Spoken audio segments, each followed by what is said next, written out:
Hello. So today I'm going to be telling you about our research that focuses on eye movements during reading in Russian-speaking children with dyslexia. First of all, let's take a look at the definition. Dyslexia is a neurodevelopmental reading disability that impedes reading fluency and text comprehension despite normal intellectual capacity, as well as normal hearing and normal eyesight. So those factors do not contribute to the fact that people with dyslexia are unable to learn how to read. And it affects around 10% of the population. There's a bunch of theories on what dyslexia actually is, but some of the most prominent ones are the magnocellular theory, which suggests that the main cause of poor reading performance in people with dyslexia comes from a visual deficit.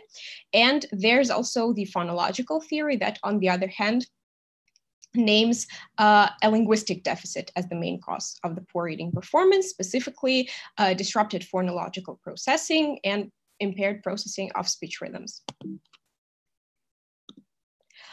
We know that reading and phonological processing are two very interconnected processes, and it has been shown that in children at the pre-reading stage, those of them who have higher skills of phonological processing later on become more efficient readers. This also works the other way around. The more reading experience children get, the better their phonological processing skills become.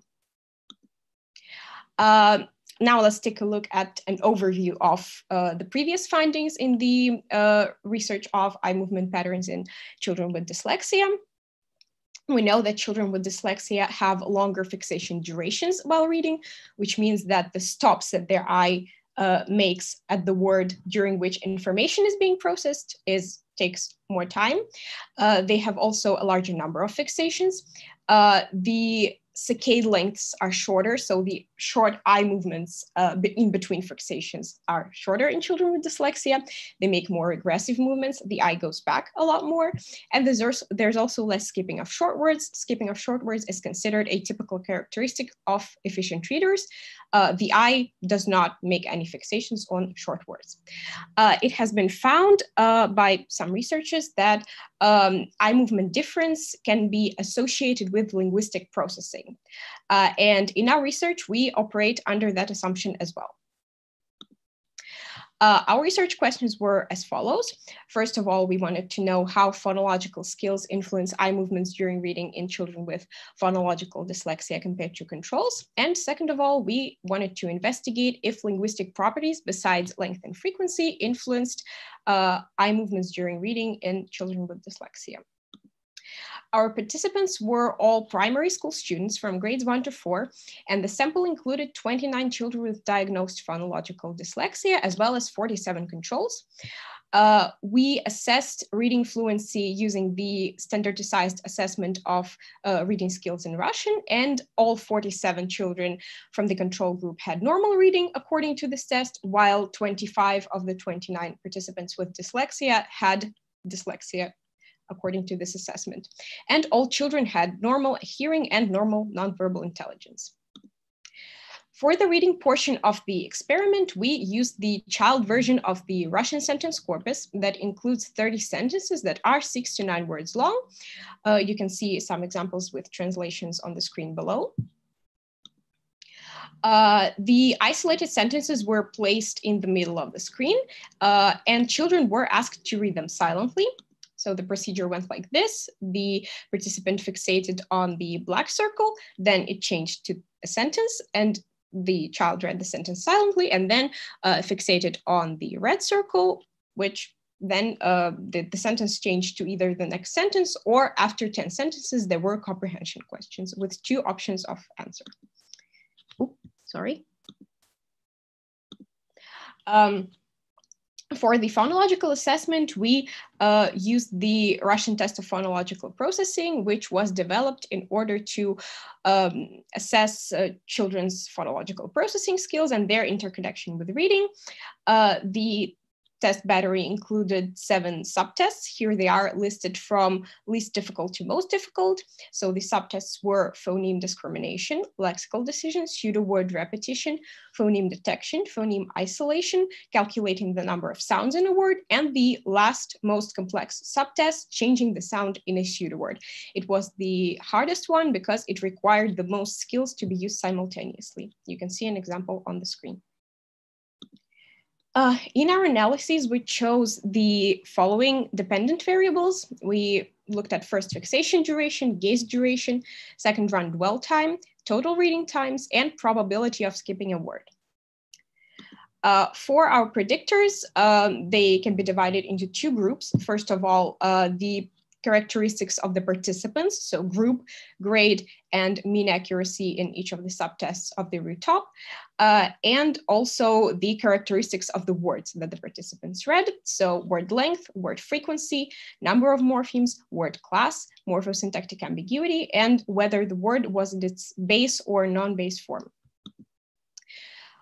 Let's take a look at our results.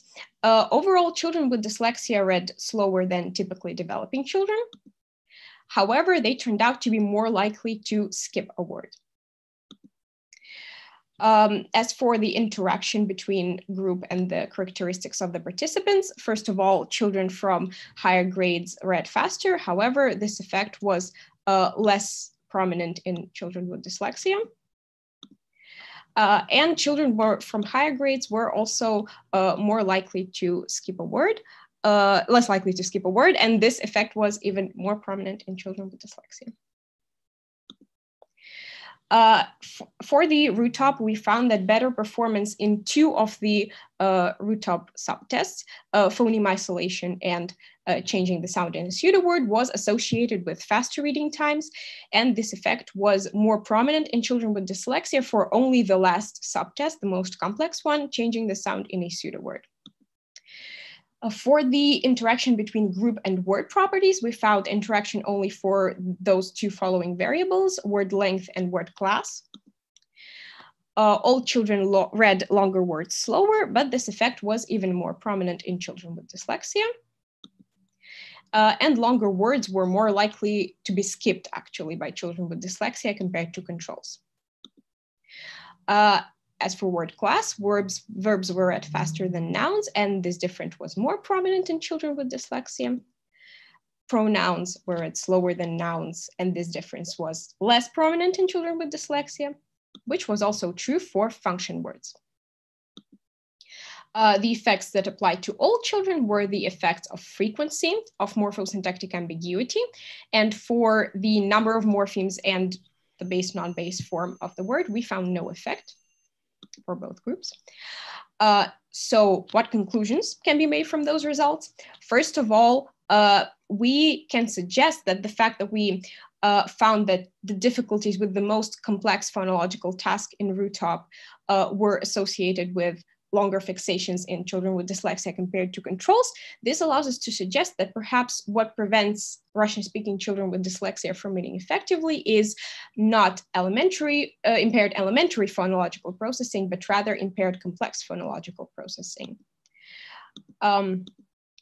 So for the linguistic characteristics, the fact that children with dyslexia had a bigger effect of word length is maybe a marker of the fact that children with dyslexia read according to the sublexical strategy, which this is a common effect found in languages with more shallow orthographies than English. And the effects of word class that we found need further investigation because they are different from what was found in adults, Russian-speaking adults. So yeah, and the other linguistic properties that we chose did not strongly distinguish between the 2 groups. Finally, I would like to address a peculiar finding, the fact that children with dyslexia tended to skip words more than controls. This can be explained by the fact that some of the younger participants in our dyslexia group tended to read using the reading avoidance strategy. So this means that they, because of their young age, because of their extreme difficulties with reading, they tended to just not fixate on the words, skip them all entirely without comprehending the sentence. So this led to higher skipping rates. And these results show that for children with dyslexia, higher skipping rates are actually, on the contrary, like a bad characteristic. And older children with age, with more practice, they are become less likely to skip words. And this means for them that they spend more time and effort on reading, which is a very positive characteristic. That's all. Thank you so much for your attention. Would you like to ask any questions? Thank you very much. Brilliant presentation. Any questions, please?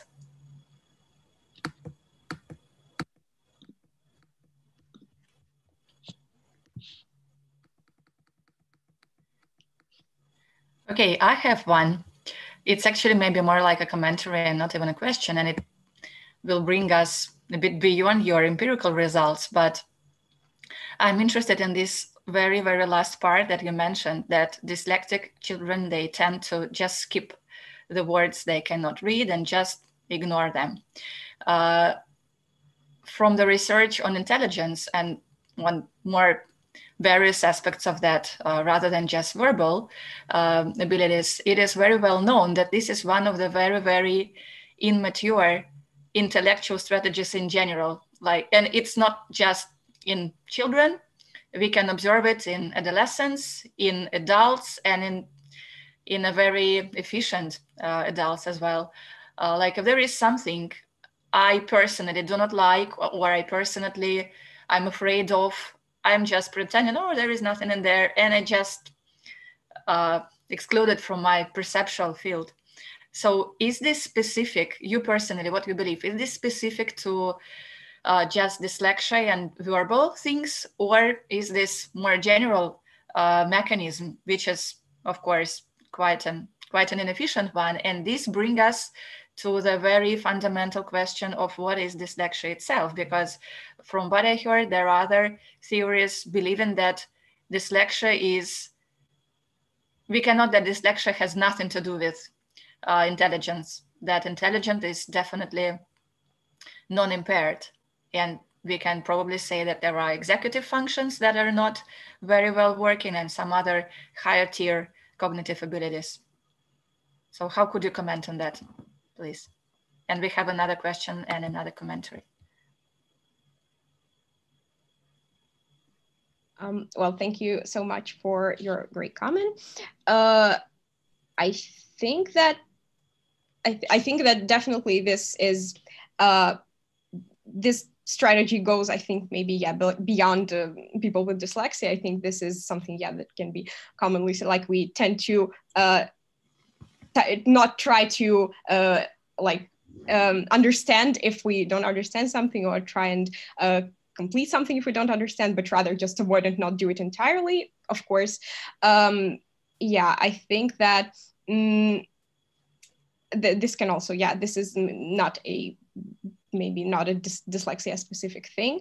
I think this may even occur among younger readers without dyslexia as well.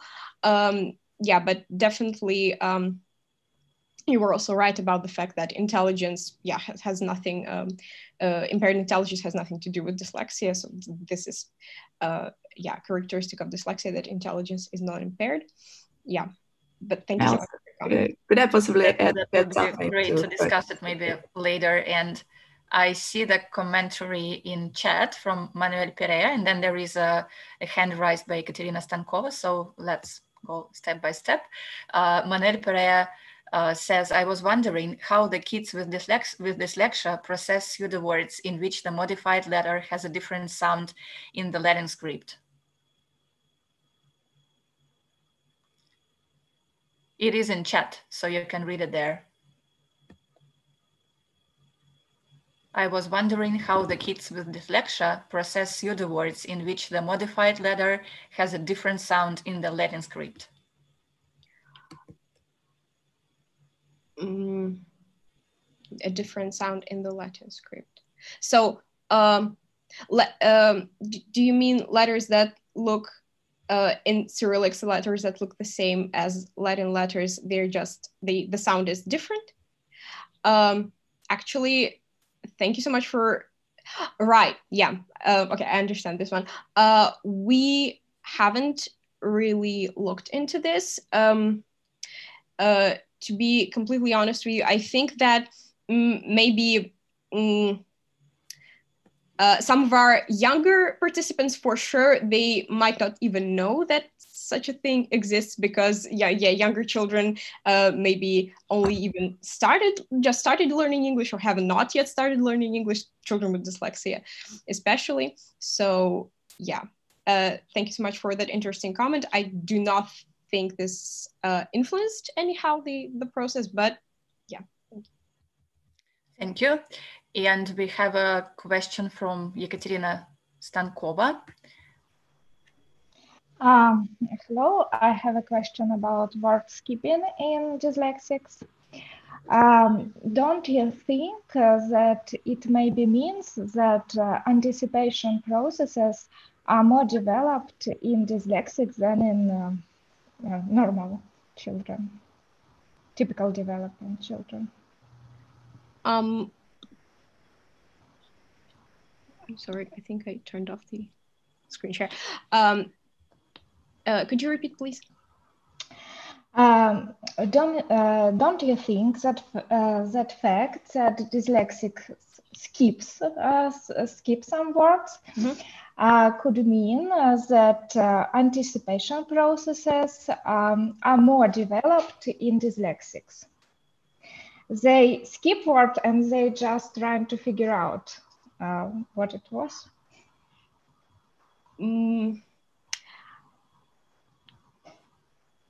Figure out. I'm not sure. They just wonder what was in this. They don't read, they just wonder. I can tell you for sure that the comprehension in children with dyslexia, the answers to the comprehension questions, the rates, the accuracy rates were definitely lower than controls by quite a lot, I think. So this definitely means that, children with dyslexia that have those super high skipping rates, they do not try to comprehend what they read. When they were answering the comprehension questions, if they were, I think they may have been just guessing most of the time, I believe. Because, and this also, this is shown that the comprehension rates are much lower.